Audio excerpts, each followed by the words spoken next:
E Ei, aí, como vai? Tudo bem? Fábio, meu amigo, como é que você está? Tudo certo. Aqui Tranquilo? enfrentando, esperando, aguardando a vacina, como todo mundo. Aguardando a vacina? Pois é. Pô, te agradeço aqui o convite, ter aceito o convite. Importante nesse momento a gente conversar um pouquinho. Nunca tivemos a oportunidade de bater um papo franco aqui. E Verdade.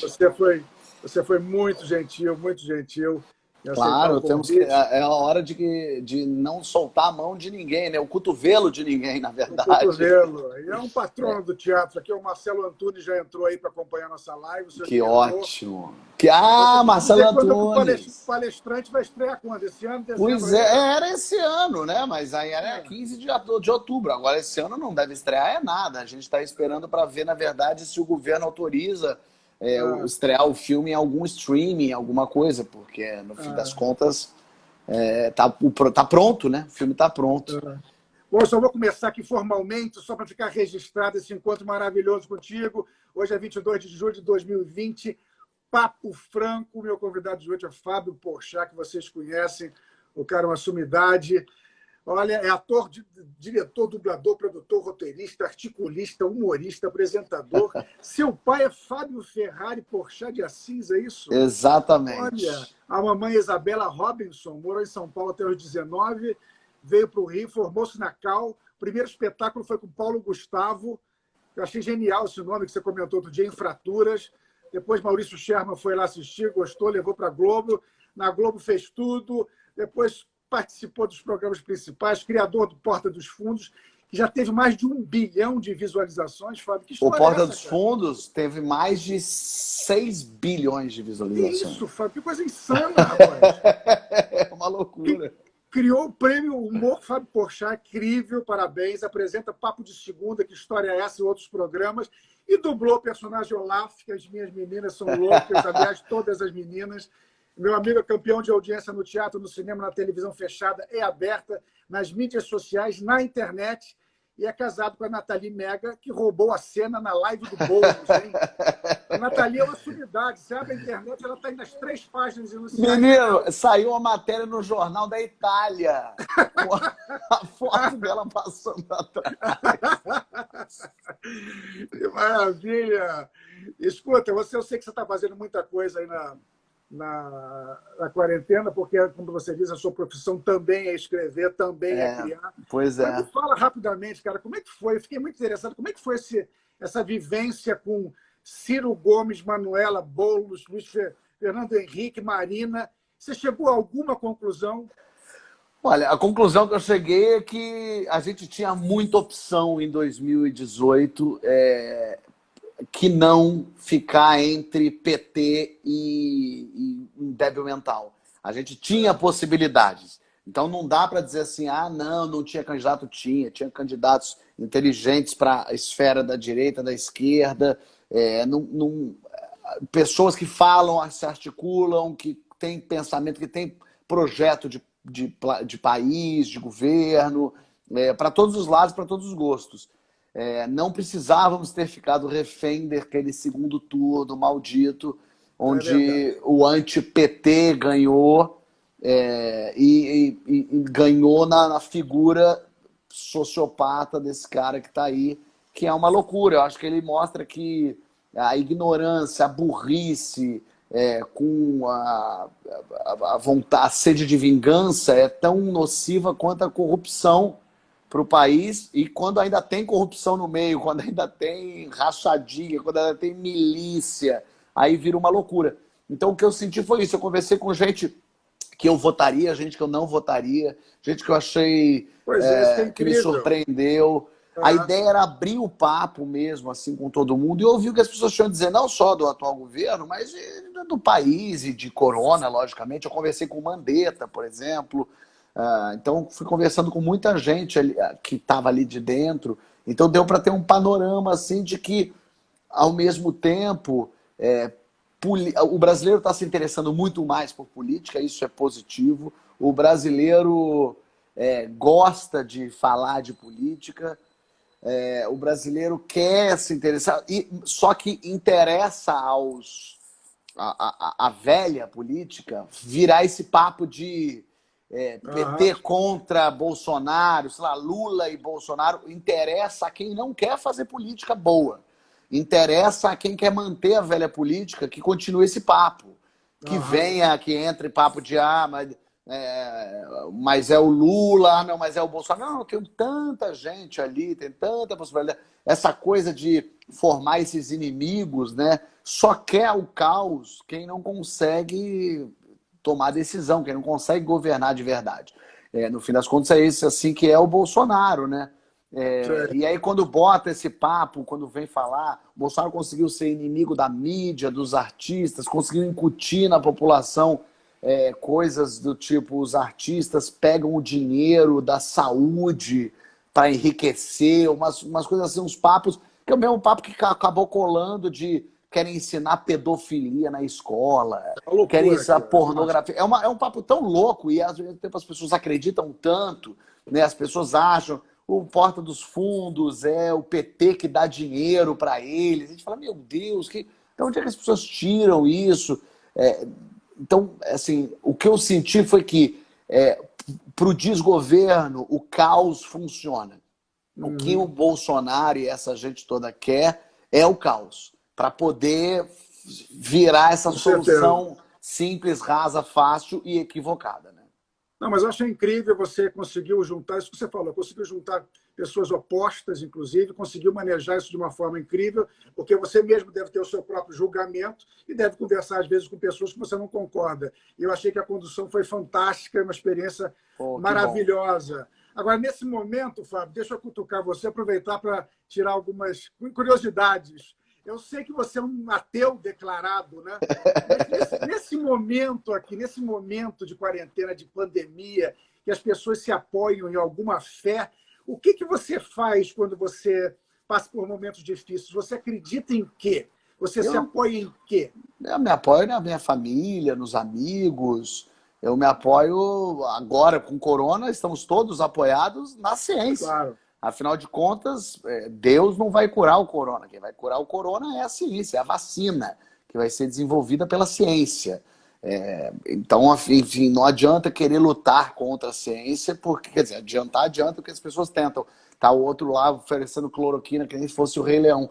É muito louco isso, assim, as pessoas querendo discutir com o cientista. É uma coisa louca. Seu filho fica doente. Você leva ele no médico ou você leva ele no seu carteiro? Você leva ele no médico. Se a pessoa quebra o braço, você leva ele para o hospital ou você pergunta para o taxista o que tem que fazer?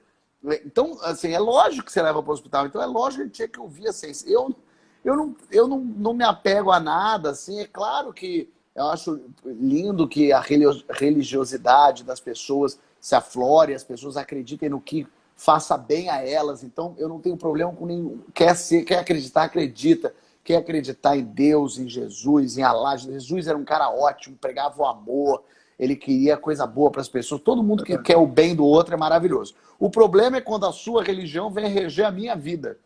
O problema é quando você bota a sua crença para reger a sociedade formada por pessoas com crenças distintas e às vezes sem crença nenhuma. Eu não. Quando acontece alguma coisa ruim, eu tento entender racionalmente o que está acontecendo para tentar formar. Você acredita em terapia? Faz terapia? Acredito em terapia, claro, porque. Então é a questão de acreditar. É um processo médico, a ciência, enfim, vê que funciona. Eu já fiz há alguns anos, parei, voltei ano passado, esse ano está um caos, né? Mas então acredito, gosto de terapia, acho muito interessante. Acho que as pessoas precisavam todas serem tratadas, inclusive. As pessoas elas estão muito loucas, elas estão muito nessa sensação de. É porque é uma mistura de. As pessoas têm uma falsa sensação de que a opinião delas importa. E a rede social, e no fim das contas, importa só para a nossa família, para os nossos amigos, né? Poucas são as pessoas que têm voz. E a rede social dá essa falsa sensação de que as pessoas têm voz. Que a pessoa posta uma coisa no Facebook, e aí tem umas 10 pessoas que falam ali com ela, e ela fala, tá vendo? Tô falando para o mundo. Mas ela não tá falando para o mundo, ela só tá falando para uma rede de amizade dela um pouquinho maior, que antigamente eram os vizinhos, e agora sei lá, chega em outros lugares. Mas a verdade é que a nossa vida não é nada comparado ao que é o planeta Terra, o que é o mundo, o que é a sociedade. Nós estamos aqui por 80, se der tudo certo, por 90 anos, e some, acabou, evaporou. Assim estavam por 90 anos lá, 90 anos atrás, 90, desde dos egípcios, desde antes. É isso que acontece no fim das contas, entendeu? É Mas que eu a tô... gente quer sentir, a verdade é que todo mundo quer se sentir fazendo parte de alguma coisa, quer se sentir importante e quer sentir que a vida tem algum tipo de significado. Porque é muito duro a gente chegar à conclusão de que não tem significado nenhum. E que a gente vai morrer e provavelmente em 2 gerações ninguém mais vai lembrar quem a gente é. Não, isso me assusta bastante. Me assusta uma Marília Pêra falecer, um Zé Vilker falecer, e 2 dias depois ninguém lembrar da obra Não, deles, ninguém da vida lembra. deles, nada, ninguém lembra. Bibi Ferreira já foi, a nova geração não sabe quem é. Agora, eu estou só insistindo nesse assunto, porque eu fico curioso no trabalho. Você acha que não ter religião ajuda o humorista? Quer dizer, ter fé em alguma doutrina limita o trabalho do humorista? Porque ele limita a criação, não? Eu acho que tudo que você está envolvido intimamente com é mais difícil fazer piada. Eu posso fazer piada sobre minha mãe tá morta, porque ela não tá morta. Se minha mãe morrer agora, minha mãe tem 60 anos, se ela morre vai ser tragédia, porque não é, 60 anos hoje é muito jovem. Então, talvez eu não faça piadas com mães mortas, porque me pegue no lugar sensível, que me toque e tal. Eu não tenho filho. Talvez eu fazer piada com filho, o inferno que é ter filho, possa funcionar. Então, a mesma coisa com religião. Talvez eu faça muitas piadas com religião justamente porque, para mim, são histórias da carochinha, são histórias como uma pequena sereia. Lógico, não impeço ninguém de professar a fé, não quero que ninguém, não ridicularizo quem acredita, não vou numa igreja, impeço uma missa, num culto, ou chuto trabalho de umbanda na rua, enfim. Mas talvez o fato de eu não ter nenhuma ligação íntima com religião faça com que eu consiga olhar a religião por um outro lado, por um outro caminho. Eu, para escrever os especiais de Natal do Porta dos Fundos, eu escrevi eles todos até hoje. Foram 7. Eu li o Velho Testamento, o Novo Testamento, e é muito engraçado assim olhar as coisas que acontecem. Tem histórias muito loucas que as pessoas... Claro. porque uma coisa é você ler a Bíblia e falar assim, isso são parábolas e a gente tira daqui lições. Outra coisa é, não, o que está aqui aconteceu de verdade. Você fala, poxa, mas aconteceu de verdade? Na Bíblia tem uma jumenta que fala. Ela fala. E Balaão ouve, conversa com ela. A gente vai acreditar que um jumento falou? É meio louco isso, enfim, tem muita coisa. Assim, o que me incomoda muito em religiosos muito profundos é que eles selecionam o que eles querem acreditar e levar da Isso é Bíblia. verdade. Ou vamos acreditar em 100% do que está na Bíblia, e aí não pode mais fazer a barba, não pode mais comer crustáceo, não pode mais comer bicho de pata fendida, não pode sair, mulher não pode sair na rua menstruada. Ou vamos fazer como está lá, se você acredita nisso, ou não, ou a gente assume que são parábolas bonitas e interessantes e que a gente aprende uma lição. Não dá para dizer assim, gay não pode porque está na Bíblia. Ué, mas pode comer camarão? Não, camarão pode. No Velho Testamento diz que dormir com uma pessoa do mesmo sexo é abominável e comer crustáceos é abominável igual. Usa a mesma palavra, inclusive, abominável. Então, eu não... Mas vocês dentro do grupo, tem muita gente que é ateu também ou não? Só Olha, você que se declara...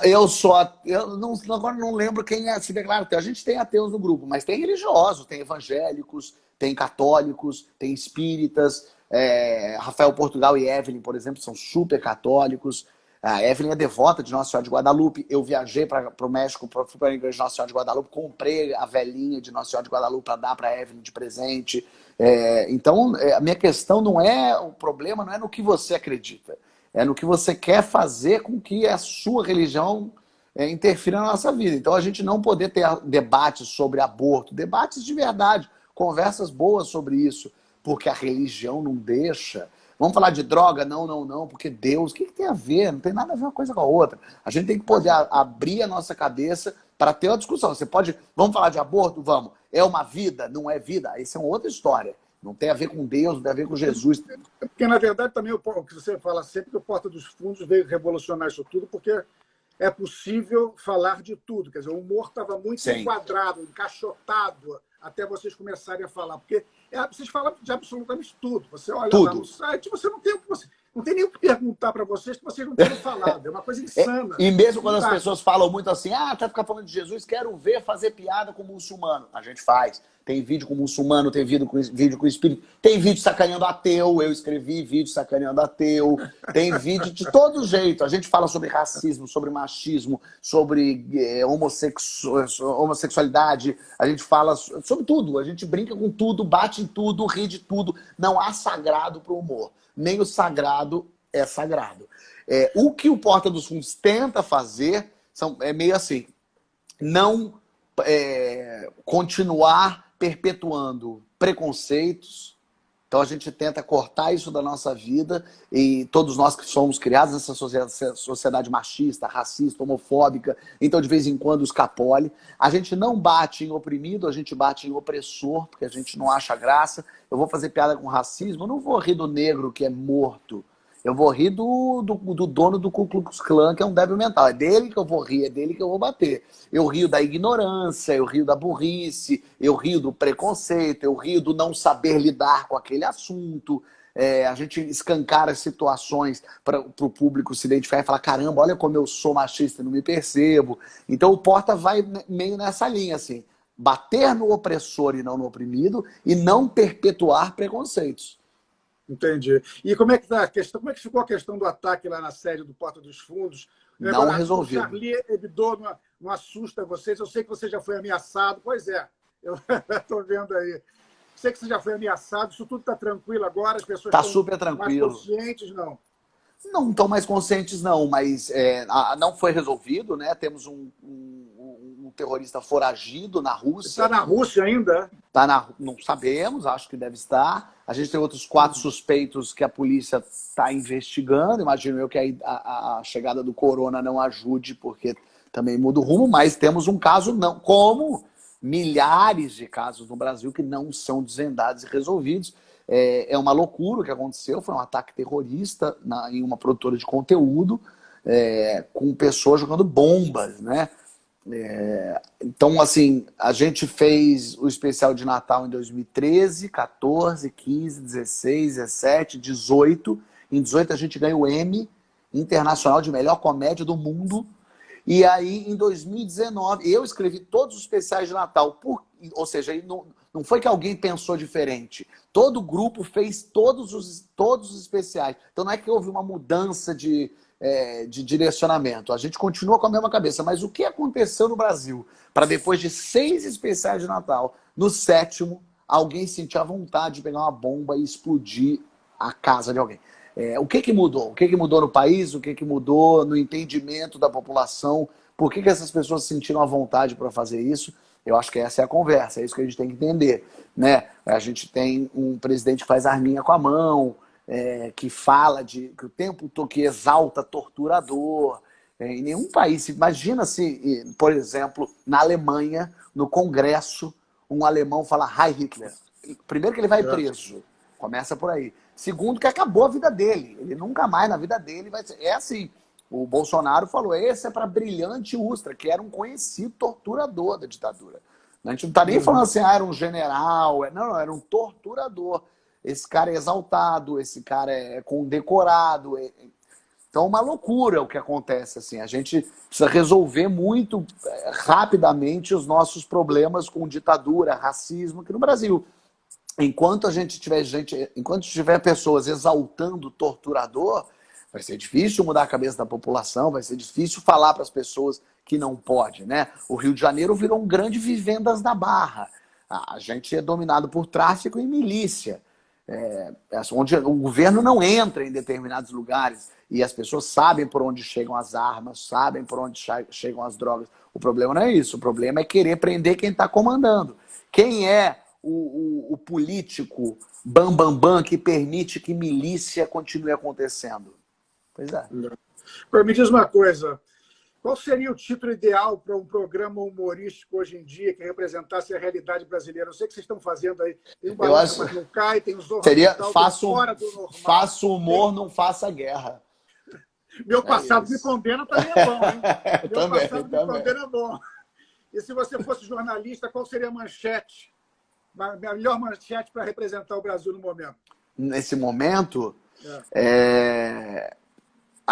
eu acho que o ataque da EMA no Bolsonaro é um sinal tão. É um resumão do Brasil, Não, o sabe ataque da assim? EMA, não. O ataque da EMA. O Perfeitíssimo ataque esse. da EMA. Pô, sensacional.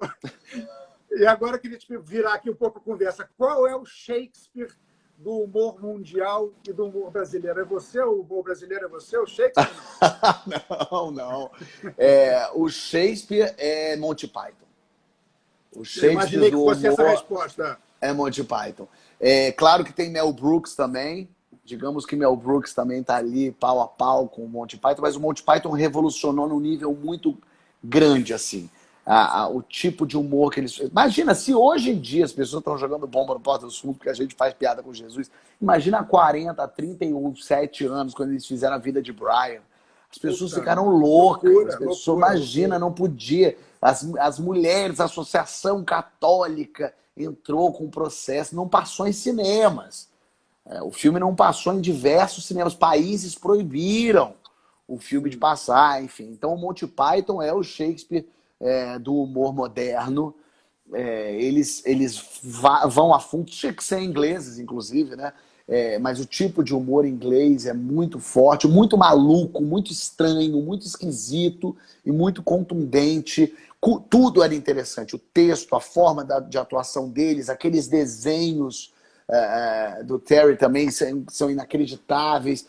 Tudo é moderno, tudo é atual. Você assiste um sketch hoje e você fala, caramba, ele ainda se comunica com essa geração de hoje, assim. E agora me diz outra coisa. Muitos dos meus mitos se esfacelaram com aquela questão das biografias não autorizadas. Quando escreverem uma biografia sua, você vai permitir que não seja autorizada? Ou você vai escrever a sua antes?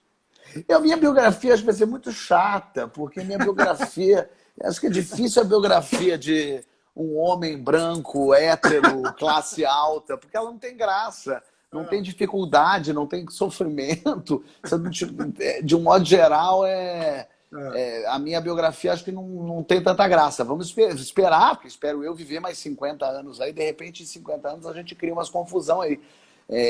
Mas já teve gente que me veio pedir. Fábio, quero fazer uma biografia. Eu falei, mas eu não tenho nada na minha vida, pelo amor de Deus, eu tenho 37 anos, não fiz nada. Falei, espera, deixa eu descobrir a vacina do Covid, aí vocês fazem. E você, quando você era criança, você já sabia o que você queria, o modelo Não. que você queria ser adulto, nada? Foi tudo surgindo? Nada, Nenhum modelo? descobri tudo com 18. Eu, criança, adorava piada e tal, mas nunca quis ser ator. Eu já tinha pensado em ser diplomata, porque eu queria viajar, eu queria falar com as pessoas. Eu não lembro exatamente porquê, mas tinha isso na minha cabeça. Depois eu fiquei...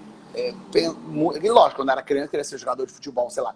Mas depois, assim, adolescente, eu fiquei muito perdido sem saber o que fazer. Tanto é que eu entrei na faculdade de administração com 17 anos, que a administração geralmente é a faculdade que a gente faz quando a gente não faz ideia do que a gente quer da vida, né? E aquela história do Jô Soares foi daqui. Você mesmo mandou um bilhetinho para o Jô Soares mesmo para fazer um quadro ali em frente, deu tudo certo. Curiosamente. Ali, né? Você desistiu ali, né? Eu dei a sorte, peguei o Jô num bom dia, pedi para fazer lá na frente, ali eu tinha 18. Então, na verdade, eu estava na escola de administração, faculdade de administração. Eu não queria ser ator ainda, não tinha essa cabeça. Então, eu acho que é por isso que eu tentei. Se eu quisesse ser ator... Você ali, raciocinasse, né? se eu raciocinasse, eu jamais iria pagar aquele mico. Como eu não tinha nada a perder, não era isso que eu queria da vida, eu falei, vou lá na frente fazer e tal. Então foi uma situação única que mudou a minha vida, lógico, porque eu decidi o que eu queria fazer da vida depois daquele dia. Escuta, nós estamos conversando também em função dessa pandemia, dessa quarentena, dessa crise no teatro. Você pretende fazer stand-up em drive-in? O Leandro Hassum está fazendo já. Pois é, eu não Como sei. É que tá isso? Eu tinha parado o meu último show de stand-up, que eu já fiquei 7 anos em cartaz com ele, e aí eu estava começando a pensar em escrever um novo show. Eu não tenho um show para fazer hoje, por exemplo, no drive-in. eu teria que escrever um show novo. E eu estava começando a pensar, escrever para fazer esse ano, e aí fecharam todos os teatros, a gente não tem perspectiva nenhuma de voltar assim com público e comédia, stand-up, e precisa dar risada ali, do público ali.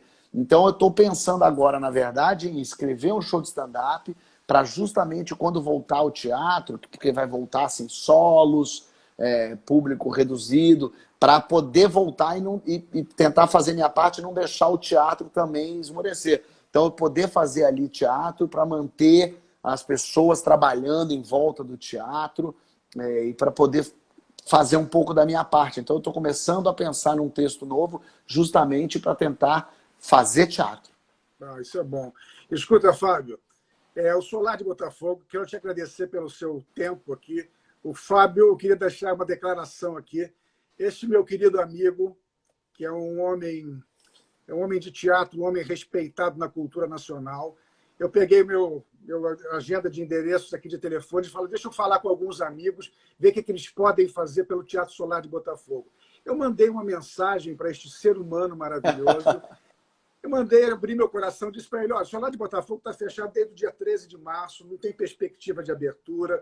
Eu demorei 20 anos para construir esse teatro, recursos próprios, está funcionando há 15 anos, sucesso, estou realizado e tal, mas agora não tenho uma empresa mantenedora, não tenho como sustentar esse teatro. Estou querendo inventar uma história, vamos lançar até uma campanha aqui e queria que você simplesmente divulgasse nas suas redes sociais. Bom, meia hora depois, Fábio Porchat, ele me manda um recado dizendo o seguinte, olha, eu já entrei no site, eu já fiz a minha doação, já comprei uma cadeira, quer dizer, o Fábio Porchat é patrono do Teatro Solar de Botafogo.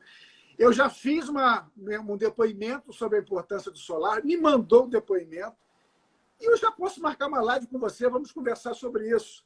Então, eu te confesso, Fábio, que eu fiquei assim, não fiquei surpreso, porque você é uma pessoa reconhecidamente generosa, mas você me deu sabe aquela quebrada? Sabe o que você fala? Aquela quebrada, porra. Eu passei o dia inteiro e falei, pô, legal, puta merda. Que bom, que bom. É uma coisa que eu tenho esse lema que é os amigos tudo. Então, o que eu puder fazer para ajudar nesse momento a todo mundo, assim, as pessoas que eu conheço, as pessoas que eu tenho algum conhecimento, porque tem gente que eu sou muito amigo, tem gente que eu já ouvi falar, e gente desconhecida que está me pedindo coisa, eu estou divulgando, eu estou doando, eu estou tentando fazer a minha parte pelo teatro, a PTR aqui no Rio, a PTI, o Fundo Marlene Collet lá em São Paulo também, o Prêmio do Humor doou para a PTR, doou para a PTI, para o Fundo Marlene Collet.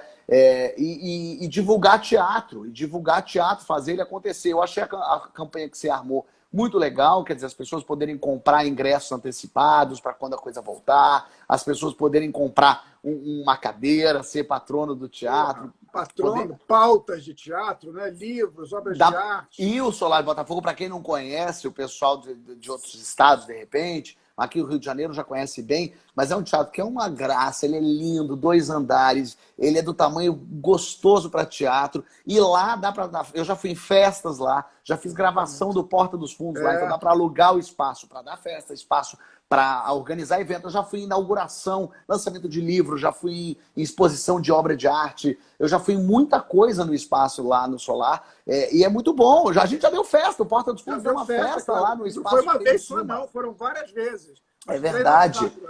A gente se reuniu lá, então, no fim das contas, não é só um teatro, como se um teatro fosse só, mas é um espaço cultural. De entretenimento. Exatamente. Então, o legal é que as pessoas podem colaborar justamente comprando, por exemplo, já alugando o espaço, reservando espaço para quando voltar, quero dar minha festa lá, quero lançar meu conteúdo lá, quero alugar para gravação, para o que quer que seja. Então, isso tudo as pessoas já podem fazer antecipadas, é uma ideia ótima, funcional, além de ajudar a cultura. É uma pena que em 2020 a gente ainda tenha que explicar para as pessoas por que a cultura é importante para um país. Muito.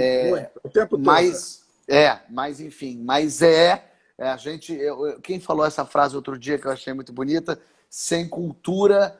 a gente sobrevive, mas... Não, sem cultura a gente vive, mas não sobrevive. Isso, e eu acho que é isso. No fim das contas, a gente precisa da cultura para ter a nossa cara, para ser quem a gente é, para mostrar a nossa cara é o brasileiro, é o país Brasil, o artista. Ele está sempre olhando para aquilo que ainda não foi feito, para aquilo que ainda está vindo. É ele que dá a cara para a sociedade, é ele que ousa, é ele que arrisca, é ele que fala, ó, vamos por esse caminho. E a sociedade depois disse sim ou não, mas é o artista que vai mostrando o novo. Então é a cultura de um país que vai oxigenando esse país. E que triste é um país que não dá valor para a sua cultura, uma cultura tão rica que é a cultura brasileira. O Brasil tem tantos tipos de manifestações artísticas em todos os campos, musical, cênico, artes plásticas, enfim,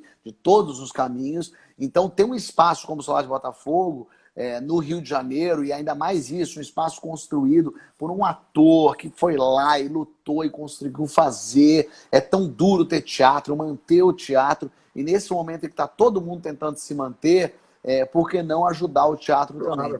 Então, público... eu quero... Isso, o Fábio falou tudo, eu acho que é importante, porque o teatro foi construído como um porto seguro. Você imagina um ator que sabe das dificuldades da profissão, né? Nós somos de gerações diferentes. Na minha geração é um pouco diferente do que vocês estão vivendo agora. Então, eu construí o Solar muito para ter um porto seguro. E quando, de repente, esse negócio fica estacionado, o navio fica parado lá e não tem como movimentar, a gente fica muito assustado. Então, quem quiser participar, entre lá no site www.benfeitoria.com/Vida Longa ao Solar. Então, vocês podem adquirir produtos culturais e podem adquirir espaços dentro da pauta do teatro. Quando o teatro abrir, vocês recolhem os produtos ou usufruem das suas atividades. Isso é simples. E essa arrecadação vai servir para dar uma respirada até novembro, dezembro, que eu acho que talvez esse ano nem abra. Eu acho que esse ano não vai abrir, né? Eu queria pedir licença para você, Fábio, que já é o patrono mor do meu teatro, para citar algumas pessoas que estão participando disso. Que ótimo, que legal. Eu tenho o Mazeron e o Ramiro, do canal Music Box, que estão apoiando. Eu tenho Teles Produções Media Truck, apoiando com um caminhão, anunciando essa campanha. Que máximo. Tem a plataforma Sound Club. Tenho pessoas físicas também queridas. Vou citar só algumas e depois, a cada live que eu for fazendo, cito outras. Boa. Antônia Frering, Antônio Grassi, Eliane Giardini, Alexandre Slaviero, Giuseppe Oristânio, Frida Richter, Glória Barreto, Flávia Farias, Felipe Sá, Arnaldo Merian e tantos outros amigos, colegas de classe, parentes, admiradores de arte. Então, eu acho que é um espaço para a gente falar não só de todas essas iniciativas, né? Como você falou da PTR, temos a Interartes Brasil também, com o Vitor Drummond e a Glorinha Pires, Mater. Temos que apoiar ONGs como a Argilando, que está passando por dificuldades nesse momento também. Então, esse é o espaço que a gente tem para falar. Eu te agradeço de coração, Fábio. Nós não tivemos nunca uma oportunidade de falar assim com tanta, né, intensidade, mas é uma admiração mútua desde muito tempo. Admiro o trabalho, admiro o que você está fazendo, não só pela arte, mas nesse momento, todos esses movimentos que você tem feito. Admirável, parabéns. Imagina, eu que agradeço e vamos ficar fortes, resistir. O teatro sobreviveu à guerra, o teatro sobreviveu à peste negra, o teatro sobreviveu à gripe espanhola, o teatro vai sobreviver a essa gripezinha que é o corona. Maravilha! Um beijo, vida longa ao Solar. Obrigado, querido. Tchau. Tchau, gente. Valeu.